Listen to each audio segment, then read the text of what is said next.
और चलिए अब सीधा रुख कर लेते हैं महेश्वर की ओर, जहां पर मुख्यमंत्री डॉक्टर मोहन यादव महेश्वर पहुंचे हैं और यहां पर राष्ट्र समर्था देवी अहिल्या की पुण्य गाथा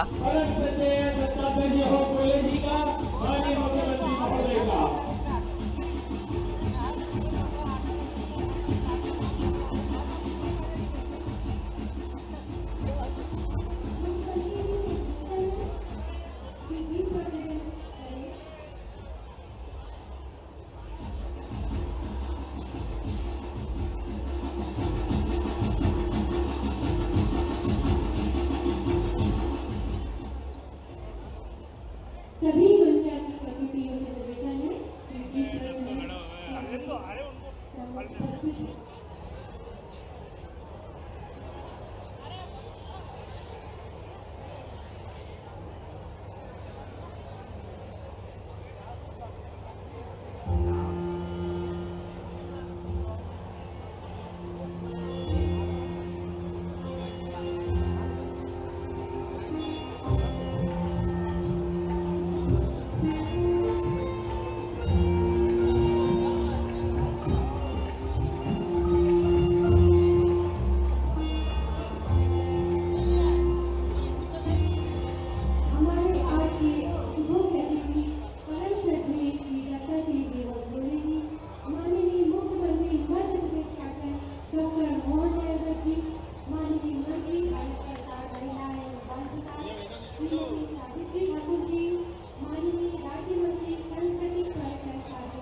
इस कड़ी में आगे बढ़ाते हुए अब हम स्वागत की बेला में आ गए हैं और स्वागत की बेला में सर्वप्रथम परम श्रद्धेय श्री दत्तात्रेय जी भोजपुरी जी के स्वागत के लिए मैं बुलाना चाहूंगी अनुराधा यादव जी और प्रणय तिवारी जी से अनुरोध करूंगी कि आप माननीय का स्वागत पुष्पगुच्छ एवं अहिल्याबाई जी की प्रतिमा को करें। माननीय श्री दत्तात्रेय जी भोजपुरी, आप मूलतः कर्नाटक के शिवमोगा जिले के निवासी हैं। आपने 1978 में बेंगलुरु विश्वविद्यालय के अंग्रेजी विषय में स्नातकोत्तर की शिक्षा ग्रहण की है।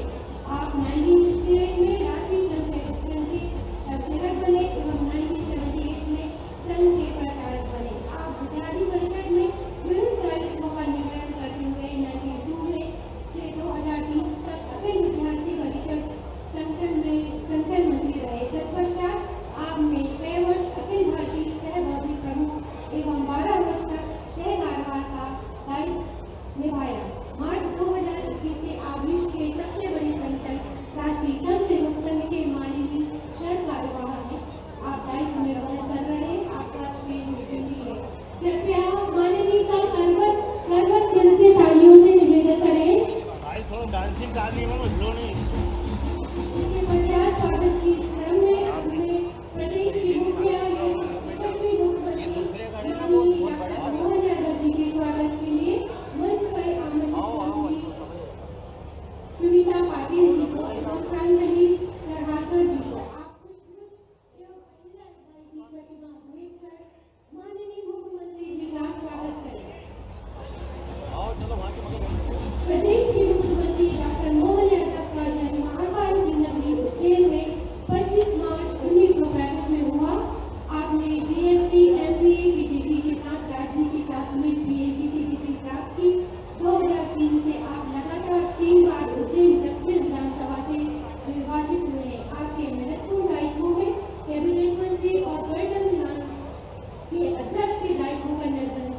उच्च शिक्षा मंत्री के रूप में देश में पहली बार राष्ट्रीय शिक्षा नीति के सफल क्रियान्वयन पर का श्रेय आपको जाता है।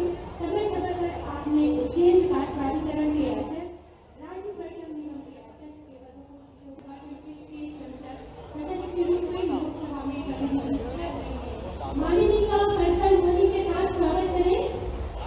इसी क्रम में श्री धर्मेंद्र मोदी जी आपका स्वागत के लिए मैं बुलाना चाहूंगी शानू पवार जी को। आपसे विनम्र अनुरोध है, आप मध्य प्रदेश शासन के राज्य मंत्री के रूप में संस्कृति, पर्यटन, धार्मिक न्यास एवं धर्म मंत्री के रूप में कार्यरत है। पुष्पगुच्छ से एवं अहिल्या देवी की प्रतिमा से देखकर आप मंत्री जी का स्वागत करें।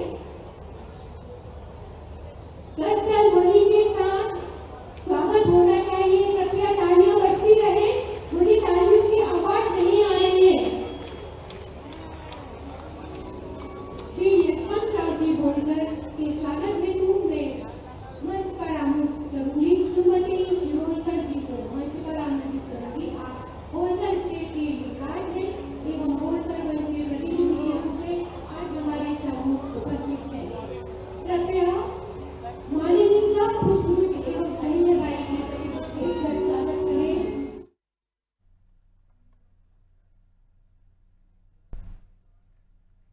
प्रदेश के मुख्यमंत्री माननीय डॉक्टर मोहन यादव जी को आपसे निवेदन है, आप हमें हम सबका मार्गदर्शन करें और अपने विचारों से अवगत कराएं।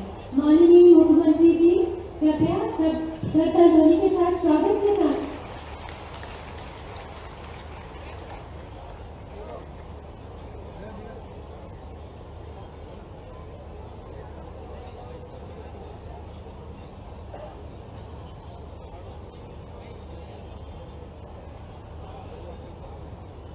विश्व मांगल्य सभा द्वारा आयोजित मां अहिल्या की नगरी महेश्वर में आज एक विशेष दिन है, विशेष समय है।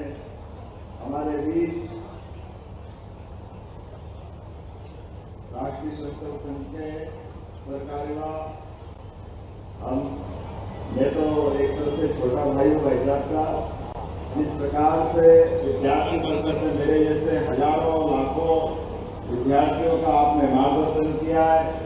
राष्ट्र कार्य के लिए पूरा जीवन देकर के आपने ऐसे सभी कामों को लगातार अपनी उपस्थिति से प्रोत्साहन भी दिया और राष्ट्र कार्य के लिए जहाँ जहाँ आवश्यक है जिस प्रकार से अपनी भूमिका हो सकती है, ऐसे विश्व मांगल्य सभा द्वारा आयोजित देवी अहिल्या के इस नाट्य मंचन के अवसर पर आज हमारे बीच मध्य प्रदेश में उपस्थित है। मैं आपका वंदन करता हूँ, अभिनंदन करता हूँ, स्वागत करता हूँ। इस अवसर पर भारत सरकार की मंत्री श्रीमती सावित्री ठाकुर जी, हमारे संस्कृति मंत्री श्रीमान धर्मेंद्र सिंह मोदी जी, हमारे होलकर साम्राज्य के युवराज श्रीमती यशवंतराव होलकर जी, इस अवसर पर श्रीमती रेखा खंडेलवाल जी, श्रीमती वैशाली जोशी जी, श्री सुशांत जी भोपालकर, श्रीमती सूरज दामोर जी, इस मंच के सामने उपस्थित सभी गणमान्य अतिथिगण, भाइयों बहनों, पत्रकार साथियों, युवा मित्रों, अहिल्या माता की नगरी इस बात की गवाह है।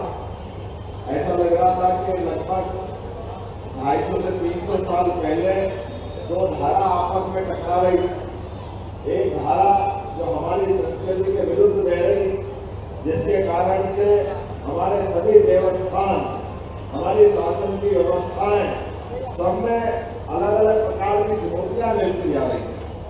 और एक तरफ मां अहिल्या यहाँ मां नर्मदा के आशीर्वाद से बाबा महाकाल को हाथ में लेकर के उनके एक तरह से कई प्रकार का जीवन का विशेष प्रकार के उदाहरण भरे पड़े।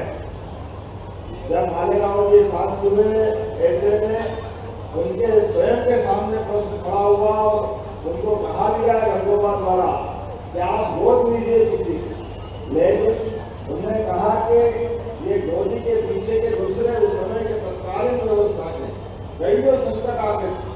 ऐसे सभी संकटों से पार पाते हुए अहिल्या माता ने जो शासन चलाया, वास्तव में हम उनका वंदन करते, अभिनंदन करते। आज ये अहिल्या माता के जीवन से, उनके अपने शासन करने के तरीके से पूरे मालवा से पूरे देश के सनातन धर्मियों के हृदय में एक विशेष स्थान और अपने होलकर साम्राज्य के बाहर जाकर के सांस्कृतिक रूप से फैले हुए हमारे पूरे भारत के अंदर कौन सा स्थान है जहाँ अहिल्या माता के अपने किए गए कामों से कोई पहचान के, उनके मन के भाव के कोई न कोई उदाहरण जरूर भरे पड़े।